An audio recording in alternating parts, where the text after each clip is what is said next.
Hello friends, आप सभी का एक बार फिर से हमारे चैनल पर स्वागत है। आज हम आपको बॉलीवुड के सिकंदर रहे अभिनेता दिलीप कुमार और सायरा बानो की रियल लाइफ लव स्टोरी के बारे में बताने जा रहे हैं। वह दौर था जब सिनेमा जगत में सब कुछ कैमरे के दम पर नहीं बल्कि खुद के दम पर करना पड़ता था। उस समय में दिलीप कुमार ने लोगों दिलों पर जो छाप छोड़ी है वह आज भी जिंदा है और सदियों तक लोग उनकी जिंदा दिली अभिनय को भूल नहीं पाएंगे। दिलीप कुमार की फिल्मों के बारे में तो हर कोई जानता है, लेकिन इनकी पर्सनल लाइफ के बारे में बहुत ही कम लोगों को पता है। तो यहाँ हम अभिनेता दिलीप कुमार की निजी जिंदगी से जुड़े हर पहलू को आपके समक्ष रूबरू करेंगे।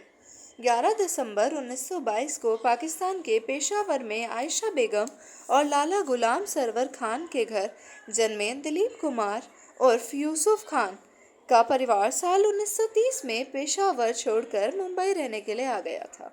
इसके बाद 1940 में दिलीप कुमार अपने पिता से किसी बात को लेकर नाराज होकर 18 साल की उम्र में घर छोड़ने का निश्चय कर लिया था और पुणे के लिए निकल पड़े।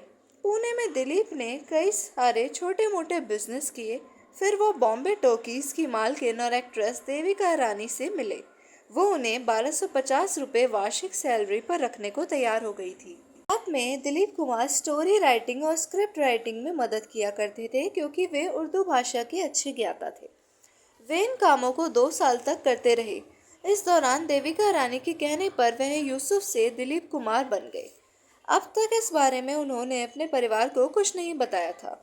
उनके कातिलाना लुक की वजह से उन्हें 1944 में ज्वार भाटा फिल्म में लीड रोल के लिए कास्ट कर लिया गया था, जिसके बाद फिर दिलीप कुमार ने बॉलीवुड में एक के बाद एक कई हिट फिल्में दी, जिसमें अंदाज, जोगन, हलचल, देवदास जैसी कई फिल्में शामिल हैं। 50 और 60 के दशक में जब अभिनेता दिलीप कुमार फिल्मी दुनिया में धूम मचा रहे थे, उस दौरान उनका नाम कई एक्ट्रेस के साथ जोड़ा गया था।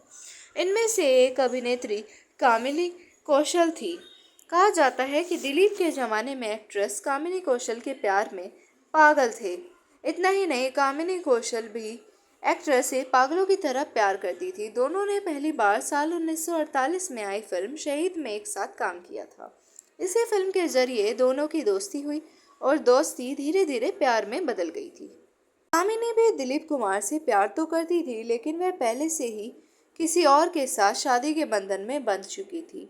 इसके बावजूद एक्ट्रेस ने एक्टर संग अपना रिश्ता कायम रखा था। कामिनी की बड़ी बहन की सड़क दुर्घटना में मौत हो गई थी, जिसके बाद एक्ट्रेस का पूरा परिवार चाहता था कि वह अपनी दिवंगत बहन के पति से शादी कर ले। शुरुआती दिनों में कामिनी इस बात के लिए राजी नहीं हुई, लेकिन जैसे जैसे समय बीता तो वह अपनी बहन के बच्चों की खातिर अपने जीजा से शादी करने के लिए तैयार हो गई थी। कहा जाता है कि दिलीप कुमार और कामिनी के रिश्ते के बारे में एक्ट्रेस के भाई को पता चल गया था, तो उसने कामिनी को दिलीप से अलग होने की चेतावनी भी दी थी।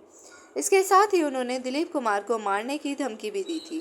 अंततः पारिवारिक और सामाजिक दबाव के कारण दोनों का रिश्ता पूरी तरह समाप्त हो गया था। इसके बाद 1956 में दिलीप कुमार मधुबाला से मिले, जब उन्होंने अपनी फिल्म नया दौर साइन की थी और शूटिंग के कुछ ही हफ्तों में वह उनके प्यार में पड़ गए। फिल्म की शूटिंग खत्म होने के बाद दिलीप और मधुबाला ने शादी के बंधन में बंधने का फैसला किया था, लेकिन एक्ट्रेस के पिता उनके रिश्ते के खिलाफ थे।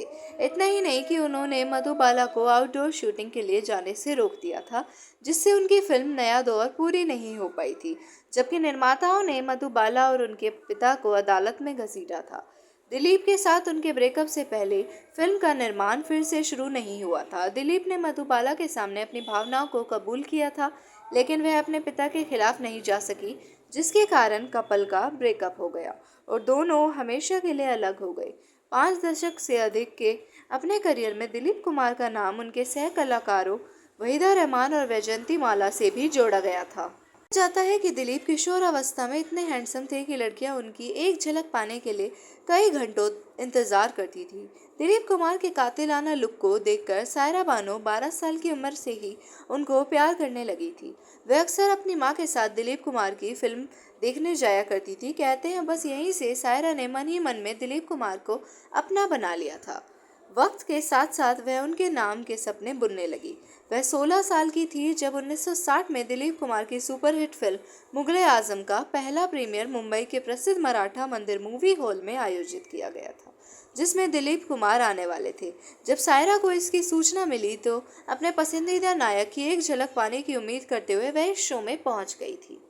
मगर अफसोस कि कुछ कारणों से दिलीप कुमार इस समारोह का हिस्सा नहीं बने और सायरा के चेहरे पर मायूसी छा गई। उन्हें लगने लगा था कि शायद वह दिलीप कुमार से कभी नहीं मिल पाएंगी। खैर, कहते हैं ना कि प्यार अपना रास्ता खुद बना ही लेता है। इसी के बाद से सायरा ने अपने प्यार से मिलने के लिए इंडस्ट्री की राह पकड़ ली ताकि वह दिलीप कुमार से शादी कर सके। माँ की मदद से उन्होंने इस रास्ते पर चलना शुरू कर दिया। जल्द ही उन्हें शम्मी कपूर जैसे बड़े सितारे के साथ एक फिल्म में काम करने को मिला। आगे चलकर उनकी मुलाकात एक दिन दिलीप साहब से हो ही गई। जब सायरा को सुपरस्टार की पहली झलक मिली तो सब कुछ भूलकर वह उन्हें एकटक निहारने लगी। उस पहली मुलाकात को याद करते हुए उन्होंने एक साक्षात्कार में यह भी कहा था, जब वह मुझे देखकर मुस्कुराए और उन्होंने मुझ पर कमेंट किए कि मैं एक सुंदर लड़की हूँ, तो मैं महसूस कर सकती थी कि मैं उस समय कितनी खुश थी। मैं अपने भीतर ये सोच रही थी कि मैं उनकी पत्नी बनने जा रही हूँ। दिलीप कुमार ने सायरा बानो को करीब लाने में सायरा की माँ और अभिनेत्री रही नसीम बानो की अहम भूमिका रही थी। नसीम बानो ने ही सबसे पहले दिलीप कुमार से कहा था कि वो सायरा बानो से रिश्ते के बारे में बातचीत करें। इतना ही नहीं, दिलीप कुमार ने सायरा बानो को शादी करने के लिए प्रपोज भी कर दिया और फिर आखिरकार 11 अक्टूबर 1966 को दिलीप कुमार और सायरा बानो एक दूसरे के साथ शादी के पवित्र बंधन में बंध गए थे। उस वक्त दिलीप कुमार की उम्र 44 साल थी और सायरा बानो सिर्फ 22 साल की थी। शादी के बाद इस कपल के कई विरोधियों को लगा कि यह रिश्ता जल्द ही टूट जाएगा। उनका मानना था कि दंपति के बीच उम्र का फासला उनकी शादी को सफल नहीं बना पाएगा। लेकिन 4 दशकों से अधिक समय से इस जोड़ी ने कठिन समय से गुजरने के बावजूद एक दूसरे का साथ कभी नहीं छोड़ा। शादी के बाद सायरा बानो ने अपने फिल्मी करियर को जारी रखा, लेकिन साल 1976 तक उन्होंने इंडस्ट्री से विदाई ले ली थी और खुद को एक पत्नी और गृहिणी की भूमिका में ढाल लिया। हालांकि ये सब जानते हैं कि सेलिब्रिटी का विवाह वास्तव में विवादों के बिना कभी नहीं पूरा होता है। तो ऐसे ही इस कपल के बीच भी विवाद सामने आया जब 1980 के दशक में दिलीप कुमार एक पाकिस्तानी महिला आसमा के साथ एक विवादित प्रेम प्रसंग में उलझ गए, जो शादीशुदा थी और उनके बच्चे भी थे। दिलीप कुमार ने आसमा से साल 1979 में गुपचुप तरीके से शादी भी रचाई, लेकिन फिर एक्टर ने उन्हें 2 साल बाद तलाक दे दिया। दिलीप वापस सायरा के पास आ गए। इस तरह जीवन के सभी सुखों दुखों में दोनों चट्टान की तरह एक दूसरे के पास खड़े हैं। दोनों एक दूसरे को भगवान का सबसे बड़ा उपहार मानते हैं। दिलीप कुमार ने अपनी जीवनी Dilip Kumar the substance and the shadow में भी कहा है कि आसमा के जीवन का अध्याय वह स्मृति है जिसे वह भूलना चाहते हैं। आपका प्यार अमर रहा। आप सभी का धन्यवाद।